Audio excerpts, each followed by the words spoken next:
Good morning, Ultimate Hustlers and Digital Empire Builders. It is that time for the Cortez Hustle Show, and today we got another wonderful show lined up for you. We're talking baseball and NFTs with St. Louis Cardinals baseball player, Mr. Evan Mendoza, and founder and creator of Diamond Dawgs NFT. Man, I can't wait to have this conversation. You guys know that NFTs are hot right now. Seems that's all people are talking about in the crypto world is NFTs and what they are doing and how they are taking over the entire industry, especially in the creative arts space. So excited to have this conversation. So do me a huge favor. Comment in the chat where you're from. Drop the name of your business and or your brand and smash that share button, ladies and gentlemen. And let's kick it this morning.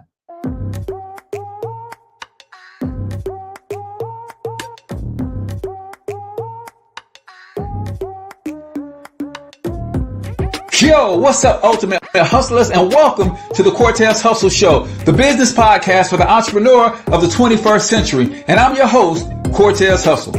Our goal is to give you a behind-the-scenes look at how the world's greatest hustlers build amazing brands, scale their businesses to incredible heights, sell more, make more, and create mass movements that impact the world. It doesn't matter if you're a seasoned vet or you're sitting on the sidelines with aspirations to one day unleash your inner hustle. This show will provide the insights into how pure grit, determination, and hard work has morphed into some of the most iconic brands and personalities and how they are moving the culture forward. You'll get a mix of solo shows featuring yours truly, as well as interviews and content from other hustlers that I either know personally or I've learned from or whose grind I've come to know and respect. And you'll also get exclusive recordings from our membership called Monetize My Life Academy, which you can check out at monetizemylifeacademy.com. That's a program where we go live every month with some of the best hustlers on the planet, sharing best practices on how we all can explode our brands with advanced branding and marketing tactics, business development strategies, and financial game planning necessary to build the empires we all desire. Again, that's at monetizemylifeacademy.com. If you like today's episode, chances are the hustlers you're connected to will like it as well. Share it with those in your network. And when you do, use hashtag Cortez Hustle so I can see you and hopefully give you a shout out and share you in my stories. So check out today's episode and make sure you subscribe to the feed on your favorite podcasting networks.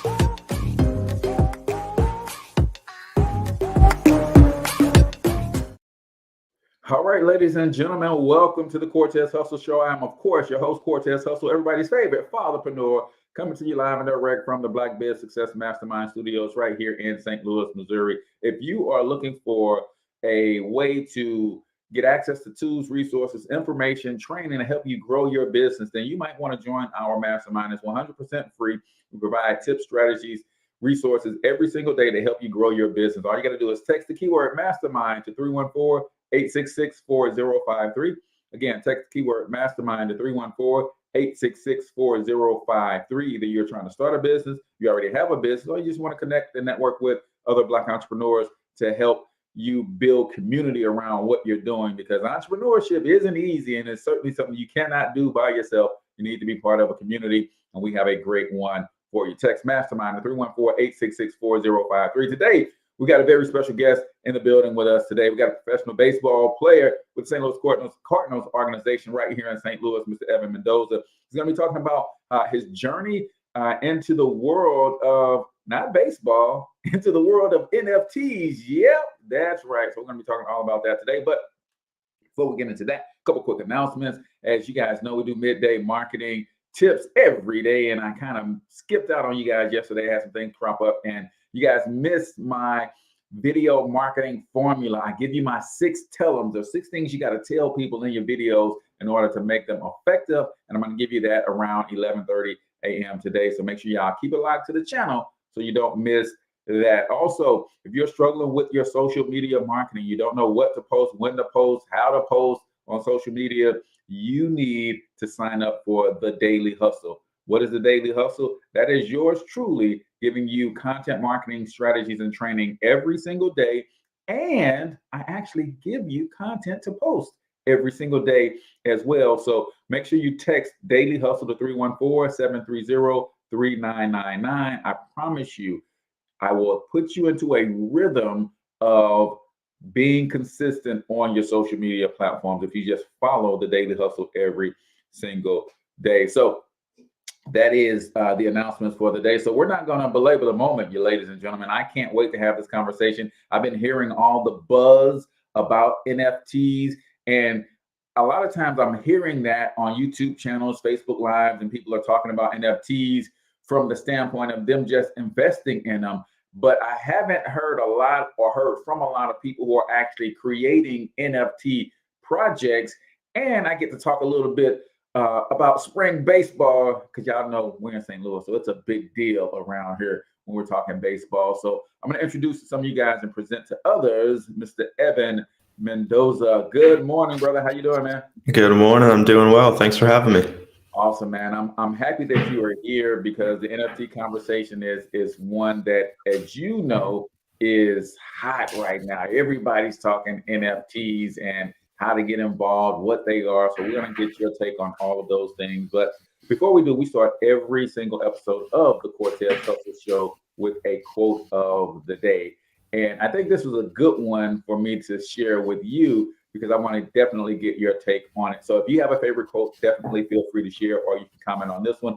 And if you listen to us live, and make sure you comment your favorite quote as well. So today's quote came from Steve Harvey's father. The comedian Steve Harvey's father told him as he was ascending up into his success as a comedian and a TV personality, he said, "Everybody that came with you can't go with you." And you ascending into the ranks of professional baseball, I'm sure that you've had some of those experiences where some of the people that started with you are not with you today. So give me your take on that, but also if you have a favorite quote that you like to share, then by all means, please do that as well. Yeah, I mean, that quote definitely makes sense. You can't necessarily wait on people in this world that we live in, and you have to ultimately really look after yourself.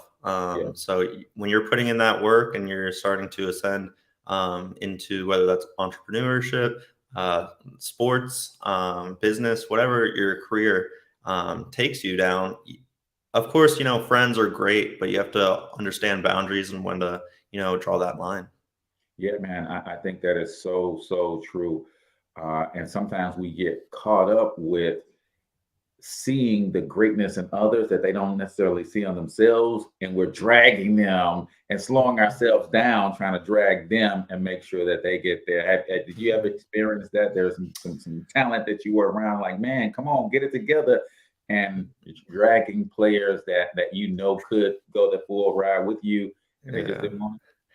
Not so much in my personal career, but I feel like sometimes, so I give baseball lessons usually in the off season. So Mhm. sometimes I see a lot of potential in a kid that I'm giving a lesson to, but sometimes their mental space, they're not necessarily there. They're not necessarily Mhm. present, and not necessarily taking it serious. So, Yeah. um, yeah. Gotcha. It's like that, ladies and gentlemen. So just remember Steve Harvey's dad's quote: "Everybody that came with you can't go with you." Some people are not equipped, right? Some people don't have the lung capacity to breathe at those higher altitudes. So leave them where they are. Don't treat them any differently, but definitely don't slow down your own progression, your own career, your own business growth, waiting on someone else to catch up. So, Evan, my friend, I ask everybody who come on the Cortez Hustle Show this one question. So I'm going to ask it to you, my friend.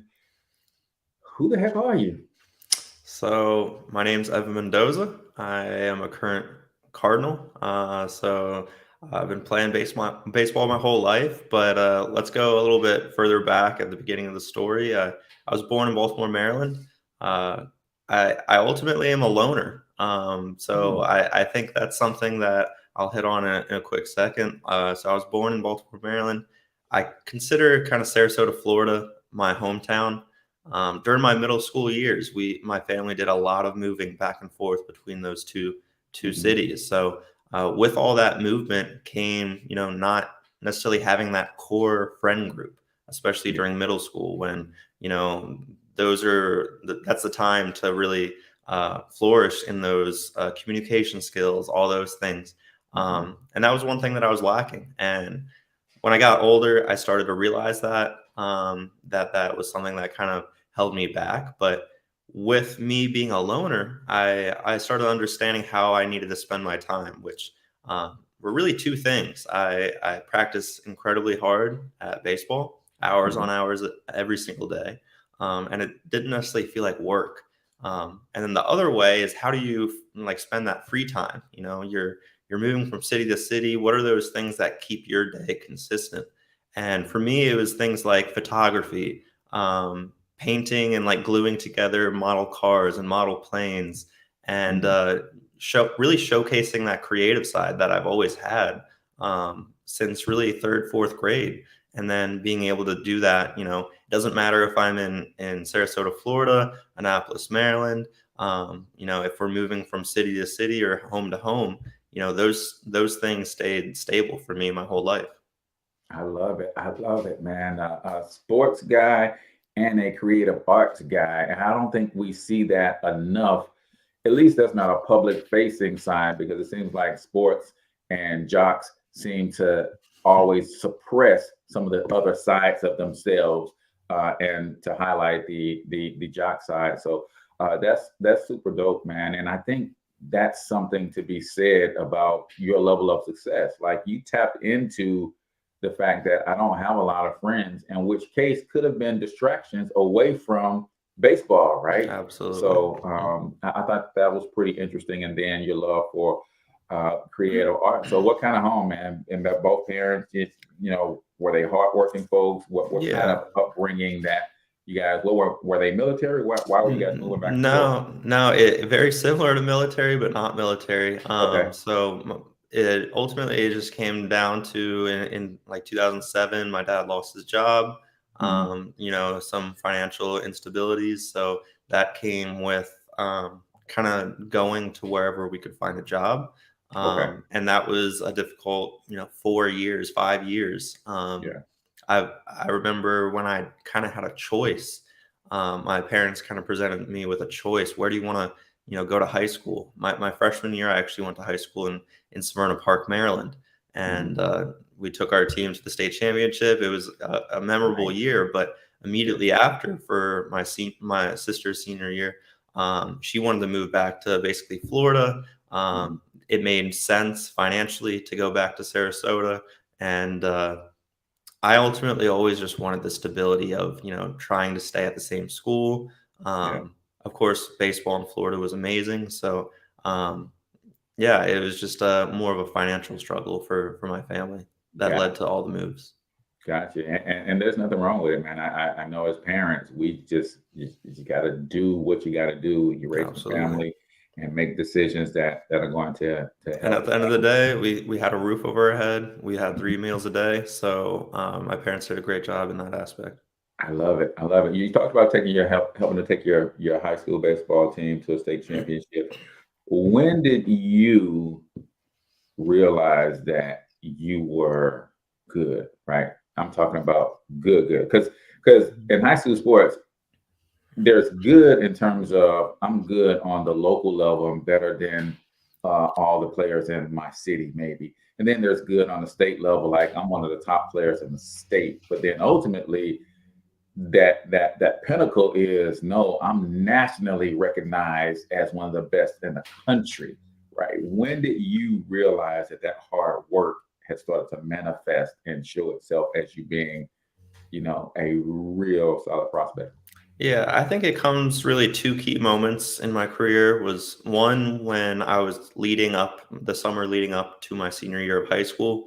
I pitched a very well game where a couple of the colleges that I was talking to were in attendance. And I remember I pitched really well, a complete game, shutout. And I remember my manager, the coach at the time, he's been around travel ball forever. He has really good connections with pro scouts, college scouts, you know, the whole baseball industry.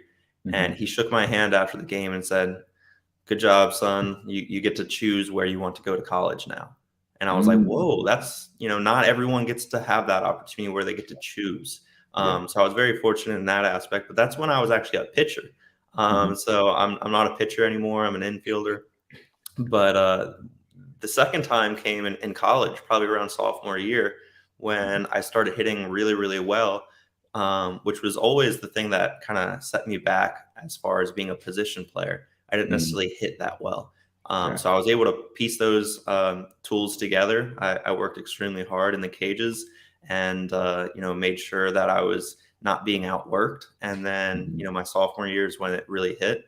Of course, it came with the performance, hit like 360, Mhm. started getting that national recognition, player of the week type things, Yeah. like all conference teams and stuff like that. And then was able to play in the Cape Cod League.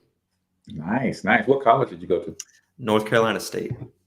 Nice. Okay. Yeah, Okay. Wolfpack.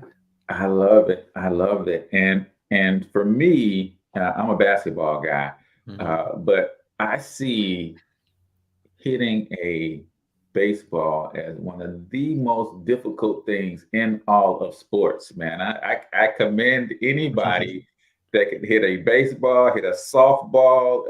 I see the girls doing fast pitch softball. I'm like, there is no way. What is the mentality and the mindset that one has to take into the batter's box to help them be successful I, at it that really level? just, yeah, it just comes down to, having laser focus, really having that mentality of you're better than what you actually are. Mhm. Because if you go into that batter's box knowing the facts, right? So the facts are in the sport of baseball, you're going to fail 70% of the time. So if you go Mhm. up, walk into the plate saying, I'm probably going to fail, that's not the right way to do it. So Yeah. you have to really tell yourself you're a lot better than what you are, and you Mhm. have to bring that swagger or that confidence or whatever you want to call it into the plate, into each and every at bat during a course of a very long season. Yeah, and let's talk about that, man. I know one side of that swagger, that confidence comes from the time you put in the gym, right? The time you put in the cages, the time you put in the weight room. That to me creates. As I used to coach youth basketball, I would tell my players that good players love the game, but the great players love to train, right? They love to get better constantly. So outside of the work you're putting in, what else do you do as a player to kind of keep that confidence level at all time high? Yeah, well, I think the timing is kind of perfect on that question. So I'm actually training right now at the spring training facility.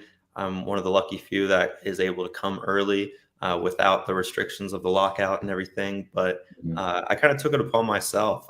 Definitely learned this aspect from Yachty. He during spring training, he'll take ground balls with the infielders.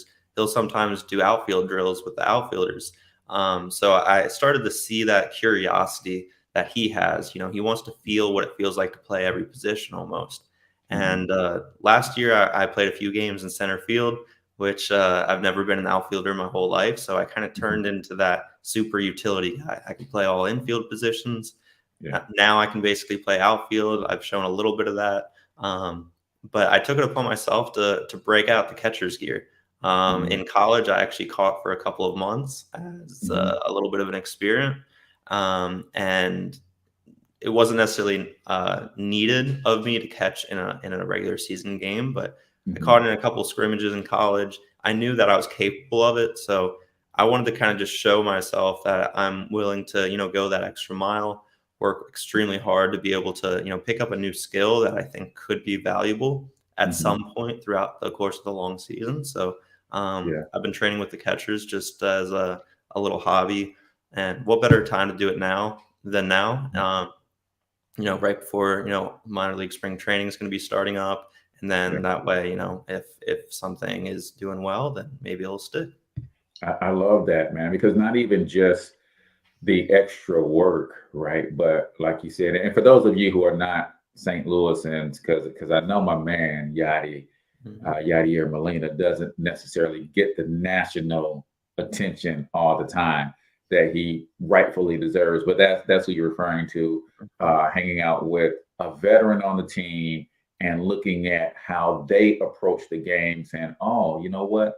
Let me approach the game in a similar fashion." But also not only picking up another skill set, but I would imagine that the perspective that you're getting from learning these different positions kind of helps your Absolutely. overall game as Mhm. well. I love that approach. So we are at 7:20 right here on the Cortez Hustle Show. We do a segment called 1 Minute Motivation. It's where we play a short motivational video. I'm super big on being conscious of what you feed into your mind and your soul. And we know that everything that comes in contributes to your personal growth and self-development. The question is, are you growing in the right direction?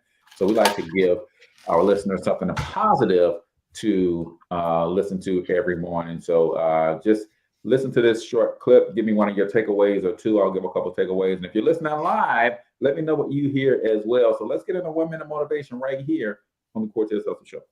We need some coaching. We need someone to let us know that. And now, why don't people just volunteer that? One, they don't want to hurt your feelings. One, they don't want to embarrass you. But see, there are some people you know they don't want to hear it. They're going to argue with you. They're going to become defensive. If you're one of those people, just decide to shut up and listen. Next thing is, a good barometer to check out how you feel about yourself is how well you handle compliments. When someone pays you a compliment, can you handle it well? Lady was coming down the hall. They said, "Oh, what a beautiful dress you have." "Oh, it's nothing. I caught it on sale." Nothing. No, I didn't ask you, did you get that on sale? I just said it's a beautiful dress. Can you handle compliments well? That's a good barometer about your self-esteem. Can you handle criticism well? Can you give criticism? Next thing is, what are your expectations? What do you expect to get from life? What do you expect to get from your business? What do you expect to get from your relationships? What is your ideal day? What is it that you expect from this experience, this trip, this journey that you're involved in? People that have a strong sense of self-approval, they have high expectations for themselves and from life and from others. See, a lot of people don't expect much from life. So they don't shoot for much. They're not preparing for much. A lot of people are just showing up in life. A lot of people just get up in the morning and they go through the day, they go to the job just to pull a check down, watching the clock coming in. Cool. Yes, my man Les Brown dropping some jewels and some facts on us. So Evan, one of the reasons that I love doing this, especially when I have a guest on, is because we all just listen to the same clip, but based on where we are in our lives and our careers and our families, we all heard something very different. So what did you hear, my friend? So one thing that I heard, I think, is it took me back to either a quote or a short video that I saw, and the aspect of, some people don't want it, right? I think a lot of people have those thoughts of wanting something and doing something great, in life, whether that's, creating a radio station, being an actor, an artist, a baseball player, whatever it may be. And I think in society and whatever we're doing, it's really, really easy to tell yourself that you can't do it. There are a million reasons why you shouldn't do it. But really, it's just that one reason I think that you should do it. And that personally for me is that mentality of it's me versus me. The way that I like to approach things, and I've started to approach things over the course of the past year, is that little voice in my head, that voice in my head saying, you can't do that. No, you can't do that.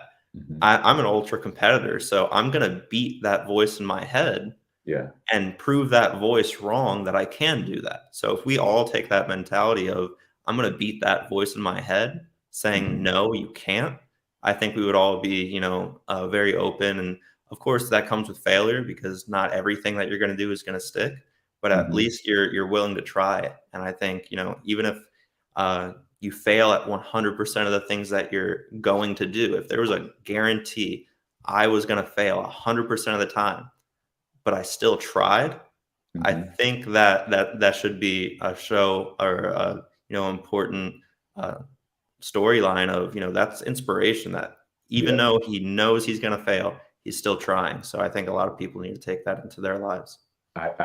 Man, Same thing. I think that most people have allowed the world to limit their expectations of what's possible, right? And because of that, we're all seem to find ourselves in this box. And what's the most weird, but also the most damaging thing about being in that position is that we see people outside of that box, like yourself, people who have ascended to the highest heights, and we want to hate on them for having that supreme belief that no, you can keep talking about how few players make it to the major leagues. I'm not listening to that. I'm looking at the ones who did, and I'm modeling them. We would literally look at all of the negative and the people who didn't make it and lump ourselves with them versus looking at, well, wait a minute. If somebody else did it, and this is how I feel. I feel like if any human being has ever done it, give me enough time, and if I decide to focus on that, I can do it too, right? Even hit a baseball, Evan. I just haven't tried enough and decided to focus on that enough, right? But I think he said there's so many people who don't have any expectations of life. And if you don't expect anything from life, you don't get anything from life. And I think that's the biggest thing that I wanted to pull out for the folks. Mark Preston, my man out of California, he's up early listening to us. He said, being coachable, moving ego aside. If you think you can or you think you can't, you are right either way. And you mentioned something earlier, because I use that analogy all the time in terms of properly evaluating the results of a thing, right? And people miss that because in your profession, 7 out of 10 times you go to that plate, you're going to strike out or you're going to make an out. 30% of the time, you're going to win. And if I gave that question to anybody, hey, if I ask you to do something 10 times and you can only do it right 3 times, and you consider yourself a failure, most people will be like, yeah, I failed 7 out of 10 times, so I'm a failure. But when you add the perspective that we're talking Major League Baseball, you get paid millions of dollars if you can succeed, just bat 300, and you can have a long-lasting career. So I think the proper perspective is important, and a lot of people lack that perspective. So, ladies and gentlemen, one quick thing I want to give your listeners a quick little acronym for the word fail. It's the first attempt in learning. So every time that you're failing, you're learning, and that's the way I take every at bat, every pitch that I see. Maybe I'm striking out, looking or whatever. That's a learning experience for me. Any failure is a learning experience. First attempt in learning. I love that that acronym, because that's basically what it is. And we have been taught and trained, I believe, since the time we got that first big red X on our paper as kids, right? That failure is bad. Failure is something to be ashamed of, or failure is something to to be miserable or mad about. But no, it's part of the success equation. And I think when we flip that, I think we're going to be okay. So, ladies and gentlemen, that is 1 Minute Motivation right here on the Cortez Hustle Show, brought to you by Diamond Dawgs NFT, ladies and gentlemen. And Evan is going to talk to us all about what Diamond Dawgs NFT is. But I was looking at some of these things, man. I'm like, man, this is some cool stuff that you got going on here, brother. So let's get into that conversation a little bit, because I definitely want people to get a better understanding of, first and foremost, what the heck is an NFT? Right? Yeah, so an NFT stands for a non-fungible token. And I think it's the new technology that a lot of people are scared of, just like a lot of people were scared of social media back in 2012, 2013. I think a lot of people that say you'll never buy an NFT, those are the same people that said that they're never going to convert from their BlackBerry to their iPhone because the iPhone doesn't have buttons. They said that they're never going to put their credit card on the internet because someone's going to steal it. For all those people that say those things, think of how NFTs are going to be able to change the future of technology and honestly society. And that's going to come down to a little bit of the nitty gritty of the smart contract. It's basically proving authentic, something that's authentic. An example that I like to use is the GOAT app for like sneakers and tennis shoes that are somewhat rare and pretty pricey. You don't just buy there is a risk involved if you buy a nice pair of shoes, $500 pair of shoes off of eBay, they send it directly to you. You don't know if it's real, right? Yeah. So if you use the GOAT app, one thing that's really awesome about them is not being paid or anything, but they send the sneaker from the seller to an authenticated person to authenticate it, to make sure it's legit, because of course there's a bunch of fakes out there, and then they ship it to you. There's that sense of security, right? NFTs are exactly that. A lot of people see them as just images. There's, a ton of utility, real life utility, experiences, and, a lot cooler stuff built into them that is well beneath the surface. Yeah, and that's what I'm trying to wrap my mind around, because I don't do a lot of digging into it. I got my focus somewhere else, but I can't help but just kind of listen to little clips every now and then, and because I like to not be left too far behind. So I kind of get my ear to the ground just a little bit, and I'm starting to understand that the real magic behind the NFT is the smart contract, because now we're starting to see that it's not just the artwork, right? Once you create the smart contract, that could be across any industry, any product or service, it's the smart contract. So can you help us understand a little bit about the smart contracts, some things that can be included that make this such a forward-looking visionary type thing that's going to really change the entire way we do business? Yeah, so I think the smart contract could be used in a sense as just an example. Of course, this hasn't been put into use just yet, but I think it will be shown very, very shortly. But basically having the title or ownership of a home or a car, think of your registration paper or maybe like your pink slip, and you wanted to sell off that car to someone else. Instead of doing like a proof of sale record or anything like that, there would be a lot of, maybe paperwork.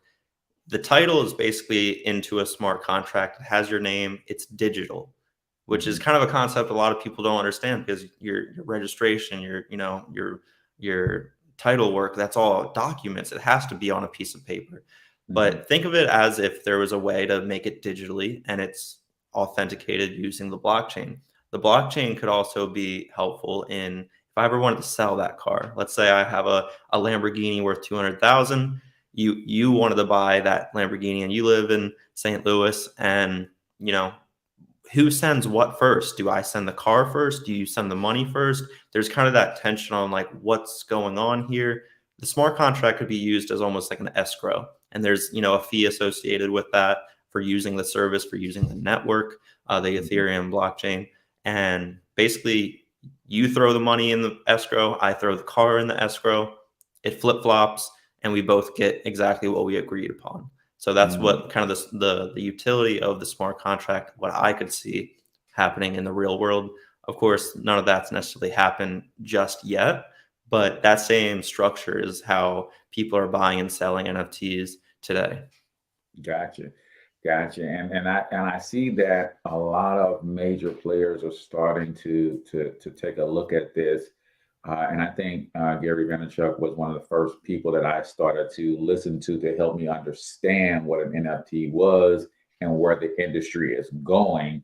And he often compared it to like trading baseball cards back in the day. And it's like, hey, man, you can get some rare things that will be worth a lot, but you're probably going to get a lot of things from a lot of players. Because if you're doing a baseball card for every player that enters into the major leagues, every player is not going to become a Yadier Molina or a Pujols or whatever. But those that do, and you have some of that original, then they become more valuable. And I think that's the idea of the NFT, because it literally can show proof of ownership when you got on board. Like he uses the example of a band, right? If I say that I am a big supporter of the Evan Mendoza band, with blockchain and NFT technology through a smart contract, if I was one of the first people to ever buy a ticket to Evan's first concert, and Evan becomes bigger than Lady Gaga and Beyonce and all of those people combined, all of a sudden I can show that I was down from day one, right? And that might have some value based on that kind of thing. So talk to me about how you got into the NFT space. I know from your childhood you were into crafts and arts and things of that nature. So what made you look at NFT, and when did the light bulb come on, like, oh, this is a space that I actually want to play in? Yeah, so it honestly happened roughly a year ago. It was during spring training of 2021. And as a young player in spring training, there's a lot of stresses to make sure you're on time. You never want to be the guy holding everyone back. And sometimes at the end of the day, it's hard to kind of relax. Yeah, you're absolutely tired at the end of the day, but there has to be something, there has to be an escape. I think it's only healthy when you're spending so many hours at, for some people, they view it as a job. I don't necessarily view it that way, but you do have to have those healthy boundaries where you're spending your time in thought, and it can't be completely about baseball. So for me, I grabbed an iPad. I downloaded the software Procreate for about $10 or $20, and I started creating. It was a very fun and interactive and easy to use program that basically is just a blank canvas, like Photoshop, and then you just create it. I started creating, basically uploaded 5 or 6 NFTs. None of them sold until that first one sold for $1,600 at the time. And I was like, whoa. Wow. I was like, someone actually values my artwork. And then of course that, led me down a rabbit hole of continuously creating. In the month of May, I released an NFT where 100% of the proceeds went to the Jimmy V Foundation for Cancer Research. So I was really proud of that one. And I think that's when everything started clicking a little bit more, and I started getting a little bit more recognition within the NFT community. But then basically around early August is when I had the idea for the Diamond Dawgs. I think it's very powerful when I say I didn't know how to create the Diamond Dawgs, but I did it 6 months ago, 7 months ago. If you invest your time and energy into something that you have no understanding of, you're going to find out the answers by asking questions to the right people, asking for help, connecting with people, using your network. So I think that's really powerful because I did not have a clue on how to go about it. Of course, I've had to connect with a developer who lives outside of London, which is kind of cool. It's turning into like a world thing. But I asked the right questions. I got my feet, wet. I got my hands dirty, whatever you want to say. And I started executing. I started asking questions. I started doing, producing, and it all came together. Man, listen, I hope y'all are picking up what Evan is putting down, right? Because sometimes you make the right decision. Other times you have to make the decisions right. And for you to just say, I'm going to start, and I don't need to see WXYZ. I see step A and B. I'm going to tell step A and B, and then step C and D shows up. I think so many times if we cannot see the full plan and its complete development, then we will not start. And I love that you just say, hey, this is something I want to do. I'm going to create this thing. I got this wonderful idea. I see myself really being a part of this movement, this community, and I'm just going to go ahead and start something, right? I think we have one of your Diamond Dawgs fans on YouTube says, hey, swing it, dog, right? So and how did that, and did y'all pick up, he just bought a program for $10, $20, just an app, and just start doing best investment of my entire life was Procreate and my own iPad. No, seriously, that I didn't have an iPad at the beginning of spring training. I used my buddies to actually help sell my first one. And immediately after that first one sold, I went and purchased my own. And by all means, it was the best investment I've ever had. And I didn't even think about that in terms of I can create something that people value, and all of the proceeds can go to charity and different things of that nature. So there's so much that you can do in this space. Yes, you can make a ton of money for yourself, but you can also create some notoriety and bring awareness to certain causes and all of those types of things. So we didn't touch on this, but I want you to help us understand this piece of it too. So when someone buys an NFT, right, you can have in your smart contract that you get royalties if they decide to sell it to somebody else, right? Absolutely. How As does the that- creator. Yeah. Okay, how does that piece work? So I like to use the example of, let's take it back to, Picasso. He sells off his first painting ever. Back in the day, he might have sold it for $10, right? Mm-hmm. He sells it for $10. He, the artist, will only see $10. Mm-hmm. That collector of his art, decides to hold on to his artwork. Picasso becomes Picasso, and then he decides to sell it off for $10 million. That collector is rewarded by basically a $10 million profit. Picasso, the creator of his own piece, only saw $10. So think about a system, the NFT system with the royalties. Every transaction after the initial sale, you get a royalty that you can choose. Most people choose anywhere from 1 to 10%. So it's really up to each creator. But think about every transaction. There's a royalty that gets sent back to reward the artist. So I think there's no better time to be a creator, to be an artist than now. So it's been a lot of fun.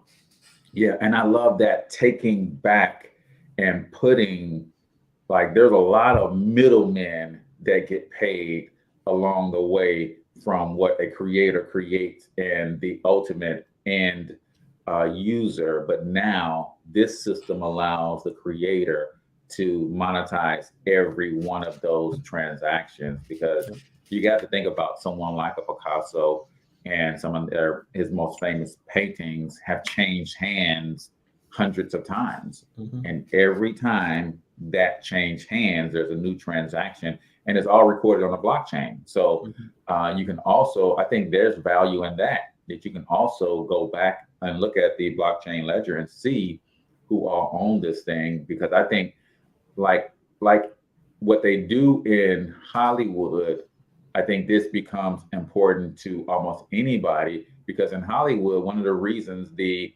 houses sell for what they sell for is there's a ledger, there's a record of who owned the house, right? So a typical $5 million mansion becomes a $15 million mansion because a famous person once owned it, right?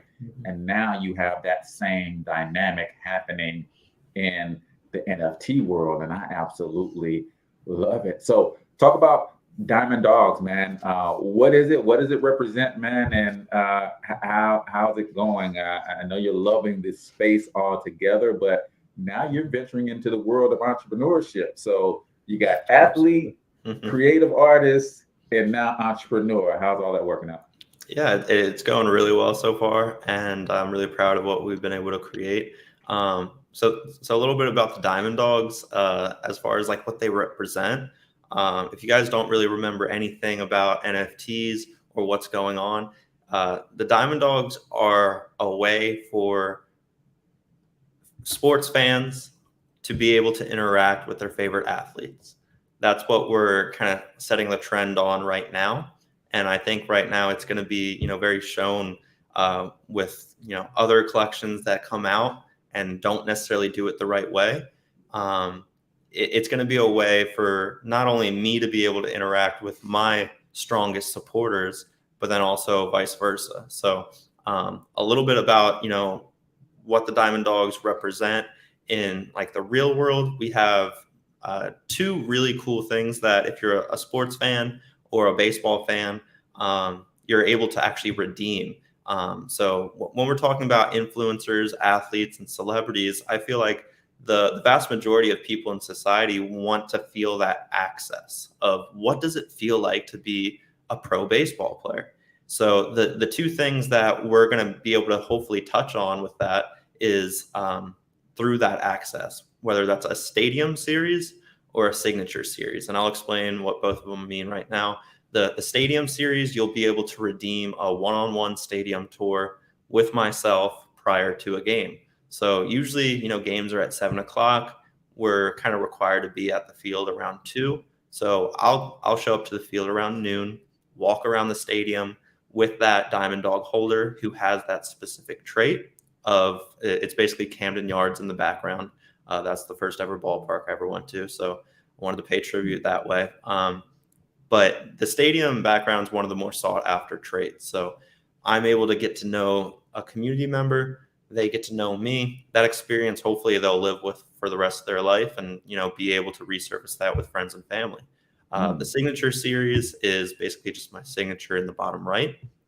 And you'll be able to redeem free will call tickets to any of my games. So I think it's a pretty unique dynamic where community members or holders are able to redeem, game tickets, basically, to be able to watch the NFT founder and artist actually go about his number one passion in life, which is playing baseball.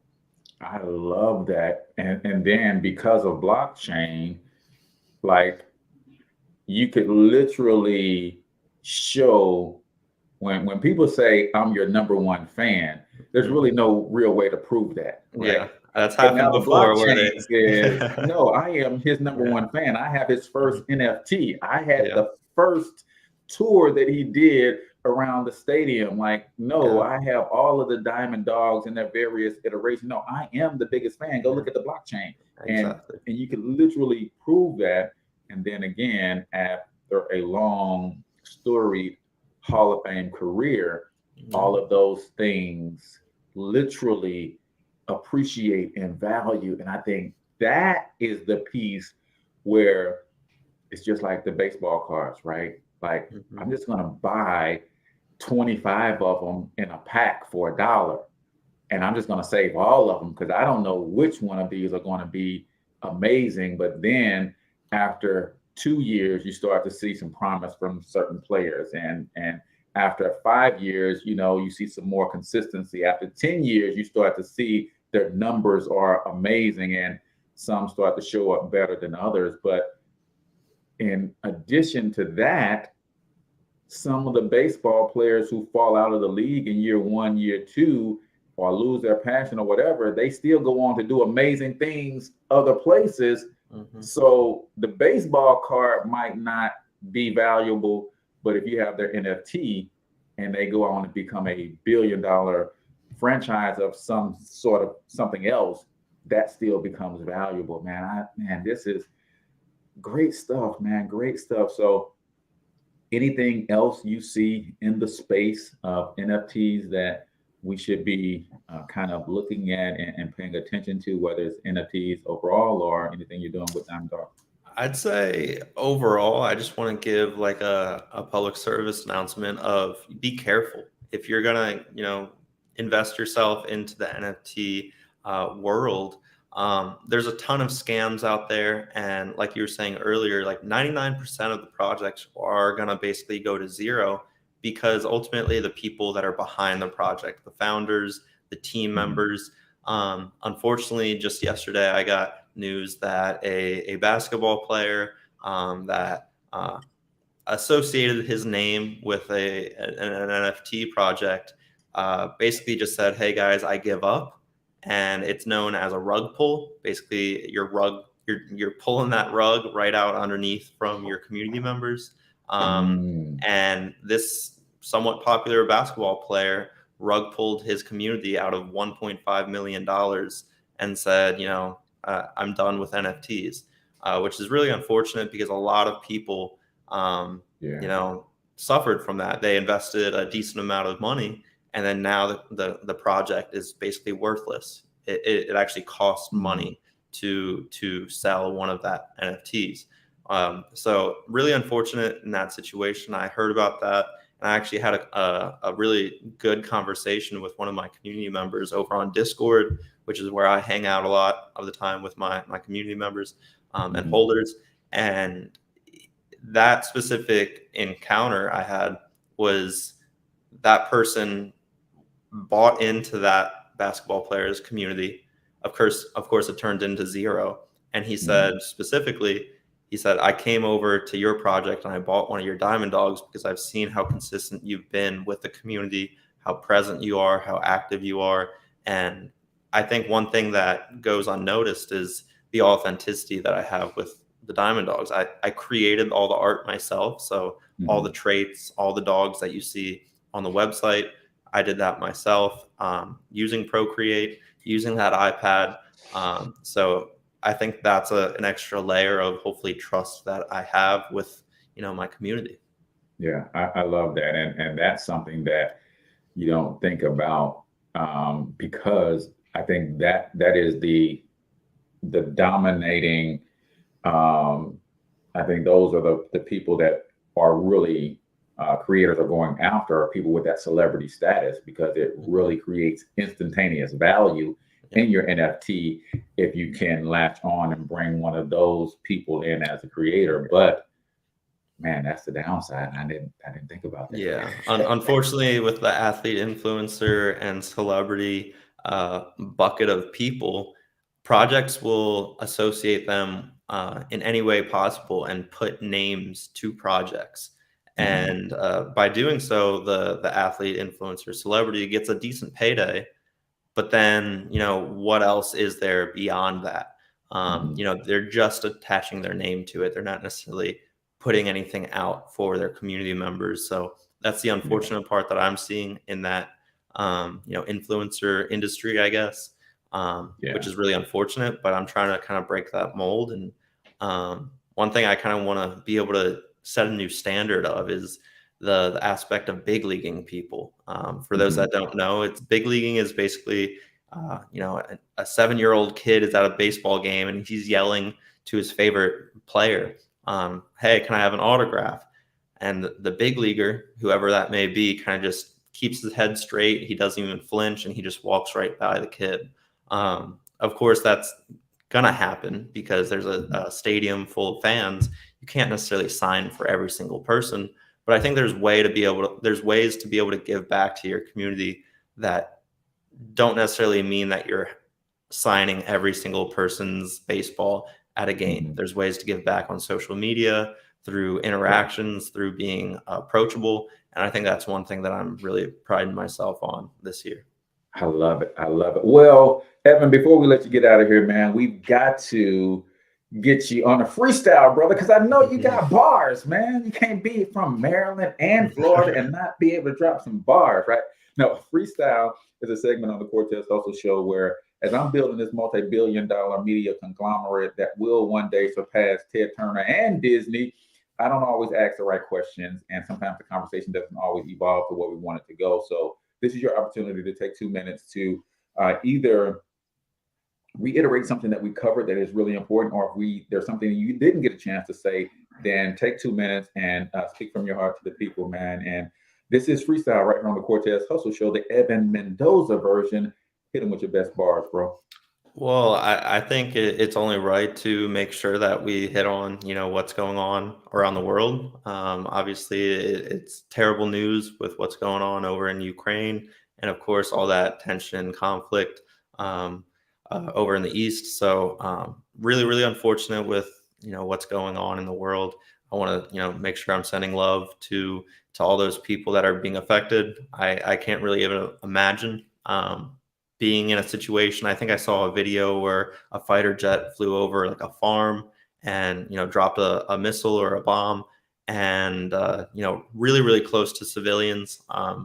I can't even imagine. I'm happy to be living in the States where right now, it's safe, but of course we really don't know. So yesterday I wanted to make sure that I was taking care of myself. I had all this stress balled up in my mind, in my body, and I wanted to be able to release that in some way. So I actually hate running with a passion, but I ran around 6 miles yesterday. And I think that was a good way for me to release that and take care of myself. We in the Diamond Dawgs have an initiative to be, taking care of each other. I think that's what a community means. not only to me, but like that's what the definition is. It's everyone is able to be heard, everyone feels listened to, and then also all the community members have kind of signed the unwritten rule of we're all going to take care of each other. So we've actually released an initiative for mental health awareness to be able to basically become the best versions of ourselves through the Diamond Dog community, whether that's taking an hour away from the screen, to be able to walk, to be able to exercise, to make sure that you're, taking care of yourself. I think we all get caught up into our day-to-day where we don't think about ourselves enough. So I want to make sure that not only my community knows, but also your community knows the Diamond Dawgs is like a very safe place to live, within the Discord, whatever it may be. We're all encouraging each other. It's a very real community. So I'm very proud to be the founder of such an awesome community. Man, drop the mic, Evan. Man. That's how you do it, brother. That's how you do it, man.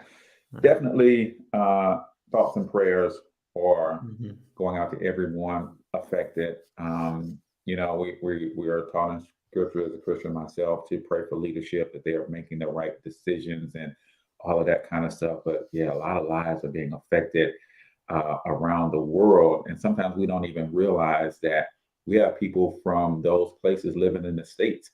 And sometimes we, without even knowing it, can say things that are quite insensitive that could be causing them mental stress and anguish, just expressing our feelings about the situation. So definitely got to be careful, man. So thank you so much for that. Tell everybody how they can get at you and become part of that Diamond Dawgs community, get their first NFT. Like myself, I think I have to get my first NFT, and what better one to get than a Diamond Dawg, right? Yeah. So I tried making it as comprehensive as possible, but I actually created a how-to video, literally from step 0 all the way on to what you're able to actually do within the Diamond Dawg community. You can find that YouTube video on my link tree, either on Twitter, on Instagram, on TikTok. And those are my 3 main social medias that I've been using. Trying to get into LinkedIn a little bit more, but as far as getting a hold of me, I pride myself on being approachable. So if you have any questions, Twitter is basically the best place to DM me. But yeah, definitely watch that how-to video. It's at the very top of my link tree, and go through those steps.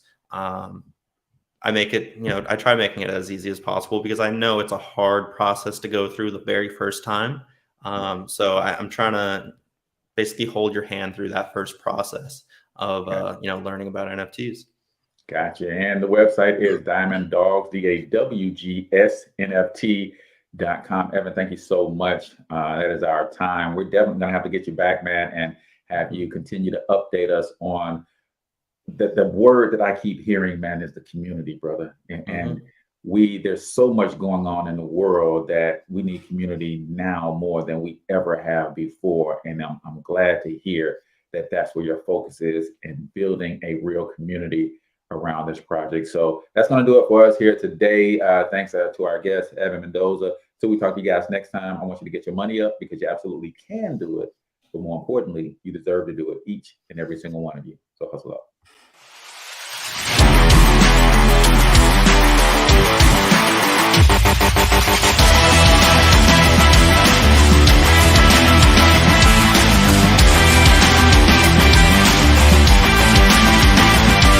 But you've got to overcome fear if you're going to win.